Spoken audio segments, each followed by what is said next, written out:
एक रात एक अचानक घोषणा और गिर गया एक पूरा निजाम।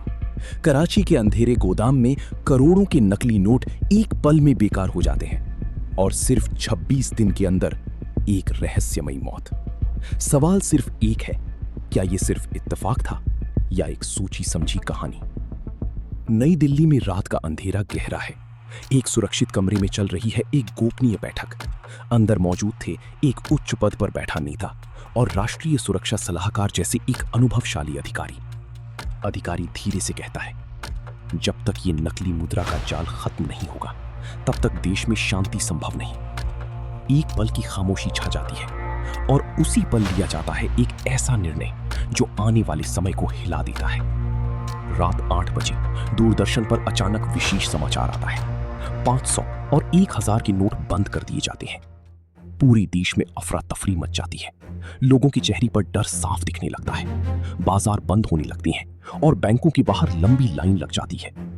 लेकिन असली हलचल कहीं और शुरू होती है। कराची बोल्टन बाजार की तंग गलियों में एक आदमी छोटा सा मुद्रा बदल का काम करता था। उसका नाम था सत्तार अली। उसके 2 बेटे जावेद और अल्ताफ। बाद में उनसे जुड़ता है एक और व्यक्ति, हनीफ खान। मिलकर बनाते हैं एक ऐसा जाल जिसे दुनिया पहचानती है, के समूह। धीरे धीरे ये समूह अंधेरी अर्थव्यवस्था का एक बड़ा हिस्सा बन जाता है। विदेश में छुपे हुए लोग इस जाल का फायदा उठाते हैं। दुबई से लेकर लंदन तक पैसा पल भर में घूमता है और छिपे हुए स्थानों पर नकली मुद्रा का खेल चलता है। इतनी सटीक व्यवस्था कि मशीन भी पहचान ना पाए।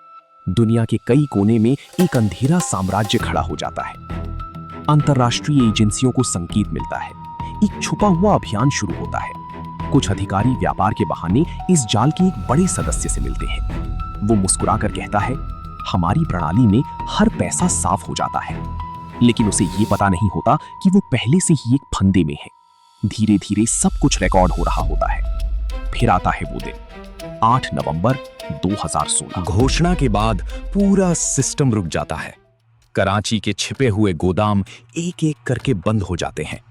करोड़ों के नकली नोट अचानक बेकार कागज बन जाते हैं। अंदर ही अंदर पूरा जाल टूटने लगता है। 26 दिन बाद कराची की एक अधूरी इमारत में एक आदमी आता है। चारों तरफ सिर्फ खामोशी होती है। और फिर एक ऐसी घटना होती है जिसका सच आज तक रहस्य बना हुआ है। क्या वो अपनी मर्जी से गया था या किसी कहानी का अंतिम अध्याय लिखा गया था? और इसी के साथ एक अंधेरा साम्राज्य हमेशा के लिए खत्म हो गया।